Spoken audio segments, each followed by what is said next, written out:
जीवन भर बहुत से लोग यह मानकर बड़े होते हैं कि लगातार बोलते रहना आत्मविश्वास या बुद्धिमत्ता का संकेत है, लेकिन समय के साथ इंसान समझता है कि ऐसा हमेशा नहीं होता। वास्तव में जो लोग सबसे दृढ़ता से आगे बढ़ते हैं वे वही होते हैं जो जानते हैं कि कब चुप रहना है।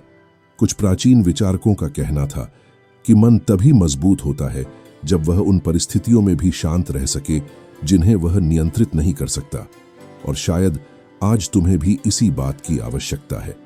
निश्चित रूप से तुमने भी कभी न कभी अपने लक्ष्य साझा किए होंगे और देखा होगा कि किसी ने तुम्हारा उत्साह कम कर दिया, या तुमने कुछ व्यक्तिगत बताया होगा और महसूस किया होगा कि कुछ लोग तुम्हारी सफलताओं की तुलना में तुम्हारी कठिनाइयों से अधिक सहज महसूस करते हैं। यह अनुभव जितना दिखाई देता है उससे कहीं अधिक आम है। मेरे साथ भी ऐसा हुआ।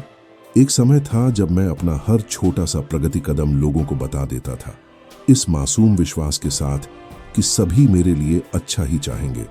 लेकिन धीरे धीरे समझ आया कि कुछ अवसर इसलिए खो गए क्योंकि मैंने बहुत अधिक बोल दिया। कुछ रिश्ते कमजोर पड़ गए क्योंकि मैं खुद को जरूरत से ज्यादा दिखा रहा था, और कुछ योजनाएं केवल इसलिए अपनी शक्ति खो बैठीं क्योंकि मैंने वे बातें प्रकट कर दी जिन्हें निजी रहना चाहिए था। इन्हीं ठोकरों से मैंने एक ऐसे मौन का मूल्य समझा जिसे मैं पहले जानता ही नहीं था और जिसने अंततः मुझे बदल दिया। इसी तरह मैंने 3 मौन का नियम जैसा एक सिद्धांत खोजा, बहुत पुरानी शिक्षाओं से प्रेरित, जो तुम्हें अधिक सचेत ढंग से जीने, निर्णय लेने और खुद की रक्षा करने में मदद कर सकता है। बहुत कम लोग इस तरह की बात साझा करते हैं, शायद इसलिए कि इसे सीखने के बाद व्यक्ति जीवन की कई चीजों को बिल्कुल अलग नजर से देखने लगता है। इसे समझाने से पहले मूल बात समझना जरूरी है।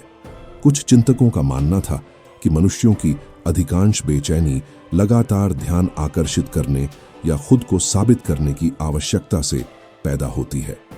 उनके अनुसार वास्तविक शक्ति बिना रुके बोलने में नहीं, बल्कि पहले देखने, फिर समझने और केवल तभी बोलने में थी जब वह वास्तव में आवश्यक हो। वे कहते थे कि एक बार कुछ कहा जाए तो उसे वापस नहीं लिया जा सकता, जैसे छोड़ा हुआ तीर वापस नहीं लौटता।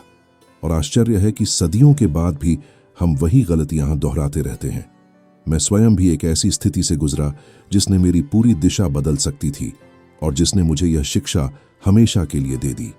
मैं एक ऐसे महत्वपूर्ण काम में शामिल होने वाला था जो मेरे करियर को एक नए स्तर पर ले जा सकता था। मैं उत्साहित था, ऊर्जा से भरा था और पूरी तरह केंद्रित था। लेकिन यहीं से मेरी गलती शुरू हुई। मैंने आवश्यकता से अधिक बोल दिया। मैंने अपने विचार, अपनी उम्मीदें और अपने भविष्य की योजनाएं भी बहुत विस्तार से उन लोगों को बता दी जिन्हें मैं भरोसेमंद समझता था। मुझे यह एहसास नहीं हुआ कि इतना कुछ बताकर मैंने अपनी कमजोरियां और वे पहलू भी उजागर कर दिए जिन्हें मैं अभी मजबूत बना ही रहा था।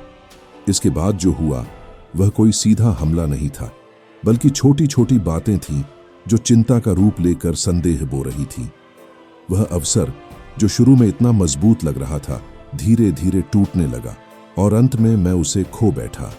क्षमता की कमी से नहीं, बल्कि इसलिए कि मैंने उसे समय से पहले उजागर कर दिया था। शायद इसी कारण कई प्राचीन शिक्षाओं में मौन को भावनात्मक बुद्धिमत्ता का रूप माना गया। डर से पैदा हुआ मौन नहीं, बल्कि जागरूकता से चुना गया मौन, जिसे वही लोग अपनाते हैं जो शांति और उद्देश्य के साथ कार्य करते हैं। अब इस 3 मौन के नियम में प्रवेश करने का समय है। पहला है व्यक्तिगत विकास का मौन। जो लोग अपने जीवन को बेहतर बनाने की शुरुआत करते हैं उनके लिए यही मौन सबसे कठिन होता है। जब तुम आगे बढ़ते हो, ठीक होते हो या अपने जीवन के हिस्सों को फिर से बनाते हो तो स्वाभाविक है कि इसे दिखाने की इच्छा होती है। लेकिन वास्तविकता यह है कि लोग तुम्हारी कठिनाइयां सुनकर अधिक सहज होते हैं, लेकिन तुम्हारी प्रगति देखकर नहीं। असफलताओं के बारे में बात करना शायद ही कभी तनाव पैदा करता है, लेकिन तुम्हारी सफलताएं कई लोगों के भीतर असहजता जगा सकती है, भले ही तुम्हारा ऐसा कोई इरादा ना हो। तुमने भी देखा होगा, तुम कुछ अच्छा बताते हो और सामने वाले की मुस्कान थोड़ी कठोर हो जाती है।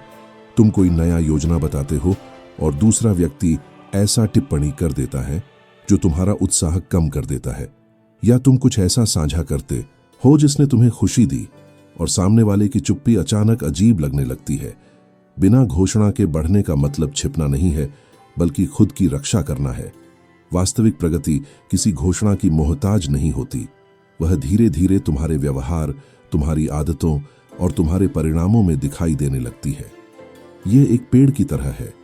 कोई उसके बढ़ने की आवाज नहीं सुनता, कोई उसका प्रयास नहीं देखता, लेकिन एक दिन वह वहां खड़ा होता है, दृढ़ता से अपना स्थान लेते हुए।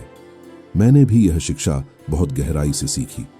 कई कठिन अनुभवों के बाद जब आखिरकार मैंने अपनी जिंदगी को फिर से बनाना शुरू किया, तब मैंने यह समझा कि हर कदम को घोषित किए बिना आगे बढ़ना कितना मूल्यवान है।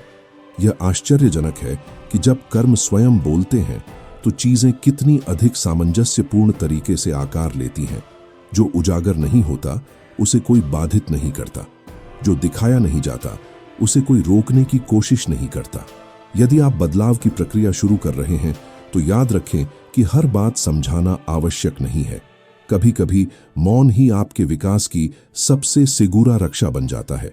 और चूंकि आप यहां तक पहुंचे हैं और महसूस करते हैं कि यह संदेश आपको कुछ मूल्य देता है, मैं एक क्षण लेकर आपको उन स्थानों का समर्थन करने के लिए आमंत्रित करता हूं जो चिंतन और भावनात्मक बीन स्टार को प्रोत्साहित करते हैं, जैसे कि मनेंटियल स्टोइको चैनल, जहां ऐसी विचारधाराएं साझा की जाती है जो मन को शांत करने और अधिक संतुलित सोच विकसित करने में मदद करती है।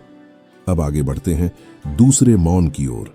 वह मौन जो तब उत्पन्न होता है जब क्रोध सामने आता है। इस प्रकार का मौन स्पष्ट अंतर स्थापित करता है उनके बीच जो बिना सोचे प्रतिक्रिया देते हैं और उनके बीच जो परिपक्वता से कार्य करते हैं। पहले मौन के विपरीत जो आपके उद्देश्यों की रक्षा करता है, यह दूसरा मौन आपकी शांति और आपकी व्यक्तिगत अखंडता की रक्षा करता है।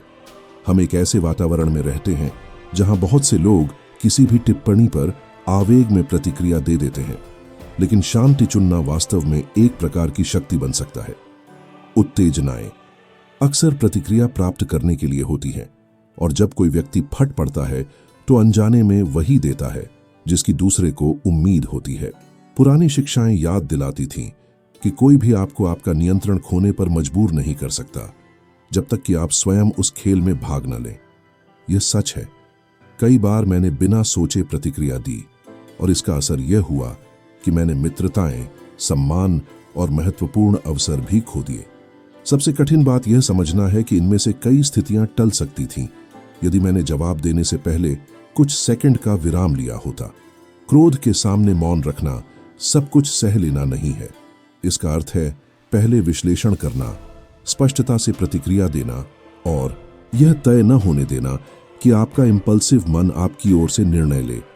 जब आप इस प्रकार के मौन को चुनते हैं तो आप एक भावनात्मक बढ़त रखते हैं, क्योंकि जो स्वयं को नियंत्रित करता है वह कम अनुमानित बन जाता है, और जो व्यक्ति आपको भड़काना चाहता था वह नहीं जानता कि आगे कैसे बढ़े। आपने भी निश्चित रूप से ऐसी बहसें झेली होंगी जो किसी काम की नहीं थीं और सिर्फ आपको थका गईं, या किसी व्यक्ति को बार बार कुछ समझाने की कोशिश की होगी जो समझना नहीं चाहता था, बल्कि केवल आपकी प्रतिक्रिया निकालना चाहता था। इस दूसरे मौन में प्रवीणता आपको कम मैनिपुलेबल और अधिक स्थिर बनाती है। और अब हम तीसरे मौन पर पहुंचते हैं। वह मौन जो तब उत्पन्न होता है जब आप किसी के बारे में एक सच्चाई जानते हैं, लेकिन उसे व्यक्त न करने का चुनाव करते हैं, कमजोरी के कारण नहीं बल्कि बुद्धिमत्ता के कारण।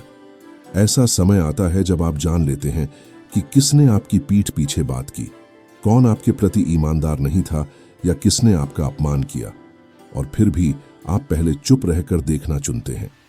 यह प्रकार का मौन पूरी तरह से बदल देता है कि आप लोगों को कैसे समझते हैं।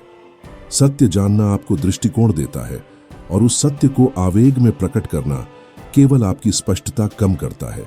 जब आप यह चुनते हैं कि आप जो जानते हैं उसे उजागर न करें, तब आप उन व्यवहारों, इरादों और गतिशीलताओं को पहचानने लगते हैं जो पहले दिखाई नहीं देते थे। यह भी स्पष्ट हो जाता है कि कौन वास्तव में आपको महत्व देता है और कौन सिर्फ दिखावा बनाए हुए था। अक्सर जिन्होंने आपको चोट पहुंचाई है वे इस बात से नहीं डरते कि आप क्या कहेंगे, बल्कि उस बात से डरते हैं जिसे आप कहने का चुनाव नहीं करते। अनिश्चितता विचार उत्पन्न करती है। मैं भी ऐसी स्थिति से गुजरा। मैंने उन लोगों के बारे में कष्टदायक बातें जानी जिन्हें मैं बहुत मानता था, और मेरी पहली प्रतिक्रिया थी सब कुछ सामने रख देना। लेकिन पहली बार मैंने मौन का चुनाव किया, और इस निर्णय ने मुझे चीजों को अधिक शांत मन से देखने का स्थान दिया। समय के साथ मैं बिना बहस के, बिना अनावश्यक टकराव के बस दूरी बना पाया।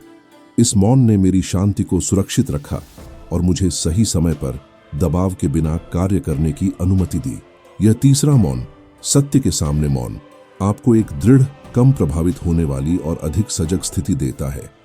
यह आवेग नहीं, बल्कि समझ विचार से कार्य करने का तरीका है।